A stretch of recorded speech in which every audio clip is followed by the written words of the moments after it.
Assalomu alaykum. Ushbu video darsligimizda sizlarga Demet tizimida kasalxonada davolanayotgan bemorning klinik tashxisini asoslashni ko'rsatib tushuntirib beraman. Demak, Demet tizimidan shifokor moduliga kirganimizdan so'ng panellar ro'yxatidan kasalxonaga qabul qilish paneli ustiga bosamiz. Bu yerda bir nechta bo'limlar mavjud bo'lib, bular yo'llanmalar jarayonda tugallangan hamda bekor qilingan bo'limlari. Jarayonda bo'limi ustiga bosamiz. Va bu yerda ko'rib turganingizdek, davolanayotgan barcha bemorlar ro'yxati ko'rinib turadi. Kerakli bemorni qidirish uchun bemorni qidirish maydoniga bemorning ismi sharifini kiritgan holda qidirishimiz mumkin. Sana bo'yicha, bo'lim bo'yicha hamda davolovchi shifokor bo'yicha ham qidirishimiz mumkin.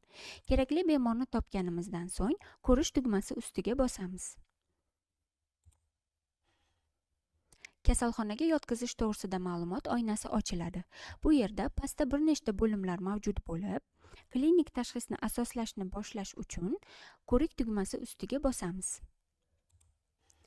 Tekshirishni qo'shish oynasi ochiladi.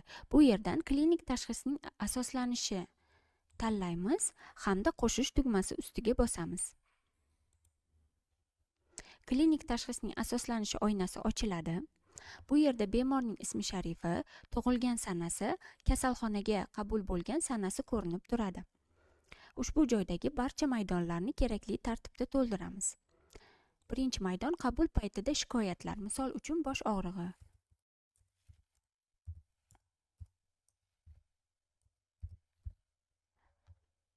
Keyingisi kasallik tarixidan.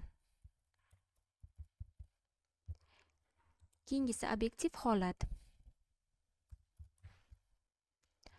Keyingisi o'tkazilgan laboratoriya va instrumental tadqiqotlar va tegishli mutaxassislar xulosalarini kiritib qo'yishimiz mumkin. Shundan so'ng keyingi bo'limga o'tamiz. Bu yerda yakuniy tashxis, demak, tashxisni asosiy tashxisni kiritamiz. Hamroh, asorat, raqobatdosh va tavsiyalar, yo'llanmalar maydonlarini ham kerakli tartibda to'ldiramiz.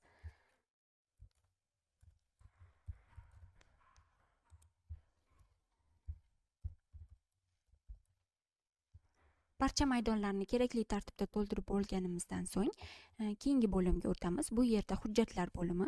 Agar birorta kerakli hujjatni qo'shib qo'yishimiz kerak bo'lsa, hujjat qo'shish tugmasi ustiga bosamiz va kerakli hujjatni tanlab qo'shib qo'yishimiz mumkin bo'ladi. Shundan so'ng keyingi bo'limga o'tamiz. Epizoddagi tashxislar, ya'ni MKB-10 bo'yicha tashxisni qo'yamiz. Tashxisni tanlang maydoni ustiga bosamiz va kerakli tashxisni tanlaymiz. Tashxis turini tanlaymiz. Bu yerda asosiy, hamroh, asorat va fon. Shundan so'ng tashxisni qo'shish tugmasi ustiga bosamiz. Tashxis qo'shildi.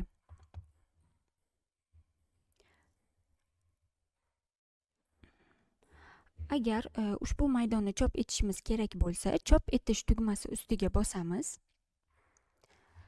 Chop etish oynasi ochiladi. Klinik tashxisni asoslanishi ko'rinishi chiqib keladi. Chop etish uchun yana bir bor chop etish tugmasi ustiga bosamiz va chop etishimiz mumkin bo'ladi. Shundan so'ng saqlash tugmasi ustiga bosamiz.